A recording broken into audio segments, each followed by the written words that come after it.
রাজশাহীতে বিশ্ব হিমোফিলিয়া দিবস পালন করা হয়েছে। দিবসটি উপলক্ষে আজ সকাল 11টায় রাজশাহী মেডিকেল কলেজ হাসপাতালে সচেতনতামূলক র্যালির আয়োজন করা হয়। র্যালিতে হাসপাতালের পরিচালক ব্রিগেডিয়ার জেনারেল PKM মাসুদুল ইসলাম, রাজশাহী মেডিকেল কলেজ হেমাটোলজি বিভাগের বিভাগীয় প্রধান ডক্টর মোর্শেদ জামান মিয়া, চিকিৎসক, নার্স ও হিমোফিলিয়া রোগীরা অংশ নেন। চিকিৎসকরা জানান, হিমোফিলিয়া একটি অত্যন্ত জটিল রোগ। এই রোগের চিকিৎসা চালানো অত্যন্ত ব্যয়বহুল। এই আক্রান্ত হলে রোগীর পরিবার চিকিৎসা খরচ বহন করতে নিঃস্ব হয়ে যায়। এই রোগের বিষয়ে সবাইকে সচেতন হতে হবে। হিমোফিলিয়া দিবস, হিমোফিলিয়া হচ্ছে একটি রক্তক্ষরণ জড়িত রোগ। এটা জন্মগত হয়ে থাকে, অর্থাৎ মায়ের পেট থেকে হওয়ার পর থেকে এদের রক্তক্ষরণ হলে, অর্থাৎ আমরা যেটা বলি নাড়ি কাটা, এই নাড়ি কাটার সময় আমরা বুঝতে পারি যে তাদের রক্তক্ষরণ হচ্ছে এবং বন্ধ হচ্ছে না। এবার নাড়িটা যখন খুলে পড়ে যায় তখনও ব্লিডিং হয় এবং এই বাচ্চাগুলোর কখনোই রক্ত জমাট বাঁধে না। যখন এই রক্ত জমাট বাঁধে না তখন যে কোনো ছোটোখাটো বিষয়, ইভেন দাঁত উঠলে, মুসলমানি করলে অথবা একটু পড়ে গেলেই বা কেটে গেলে এই বাচ্চাদেরকে বা মানুষের রক্ত বন্ধ করা যায় না। এটা একটা খুবই গুরুত্বপূর্ণ এবং ভয়াবহ রোগ, যেটাতে আমরা চোখের সামনে দেখি যে একটা রোগী রক্তক্ষরণ হয়ে মারা যাচ্ছে। সেই রোগের নাম হচ্ছে হিমোফিলিয়া। এটা দুই ধরনের আছে, ফ্যাক্টর 8 এবং ফ্যাক্টর 9 ডেফিসিয়েন্সি মিলে আছে।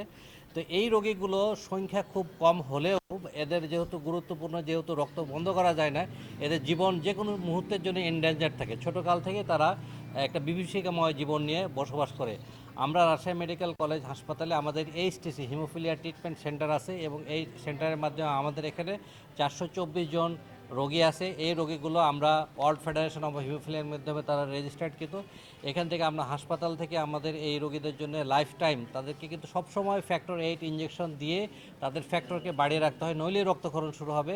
আমরা হাসপাতাল থেকে দিচ্ছি এবং এই হিমোফিলিয়া সোসাইটির মাধ্যমে আমরা সহযোগিতা করছি এবং আপনারা জানেন আমরা সাম্প্রতিক সময়ে 600 ভায়াল ডাইরেক্ট রিলিফের মাধ্যমে এই সহযোগিতা পেয়েছি এবং এই রোগীদেরকে আমরা এই ওষুধ দিয়ে বাঁচিয়ে রাখছি। এই জীবন রক্ষাকারী ওষুধটা বাংলাদেশ সরকার পুরোপুরি দিতে পারেন না, কারণ এটা প্রচুর দাম, যার ফলে রোগীরা যে নিজেরা কিনে ব্যবহার করবে এটাও পারে না। এখানে আপনারা যে রোগীগুলো দেখতেছেন সেই রোগীগুলো সবগুলোই এই ফ্যাক্টর কিনতে কিনতে অলমোস্ট গরিব হয়ে গেছে এবং তাদের কান্না আপনি যদি দেখেন তাহলে আপনি চোখের পানি রাখতে পারবেন না যে একজন চোখের সামনে রক্তক্ষরণ হচ্ছে, তাকে আমরা ওষুধ দিয়ে তা বাঁচাতে পারছি না এবং বাড়িতে বসে যে ফ্যাক্টর নেবে সেই সুবিধাটা নাই, তাদের কাছে টাকা কেনার নাই। সেই জন্য আমরা রাজশাহী মেডিকেল কলেজ হাসপাতালের পক্ষ থেকে আমরা সর্বোচ্চ চেষ্টা করছি তাদেরকে এই জিনিসগুলো দেওয়ার জন্য এবং তাদের যেগুলো জটিলতা তৈরি হয়, যেমন রক্তক্ষরণে হাত পাগুলো বাঁকায় যাচ্ছে, পেটের ভিতরে রক্তক্ষরণ হচ্ছে, তারপর হচ্ছে আপনার মাঝে মাঝে এই বাচ্চাগুলো স্ট্রোক করে।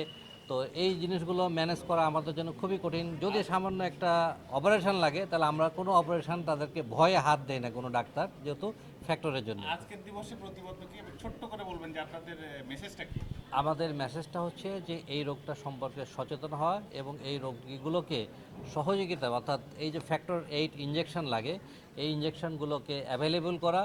সরকার এটার উপর একটা ট্যাক্স দেয়, সেই ট্যাক্সটা আমরা বলবো যে এটাকে ট্যাক্সটা মৌকুব করে ওষুধের দামটাকে কমিয়ে নিয়ে আসে এবং সামগ্রিকভাবে এই রোগীগুলোকে যে মানে আগে চিকিৎসা দেওয়া, কোনো একটা অ্যাক্সিডেন্ট হলে যেন এদেরকে আগে হাসপাতালগুলো চিকিৎসা দেয়, এই ব্যাপারে আমরা আপনাদের মাধ্যমে জাতির কাছে সচেতন করতে যাচ্ছি মানুষকে।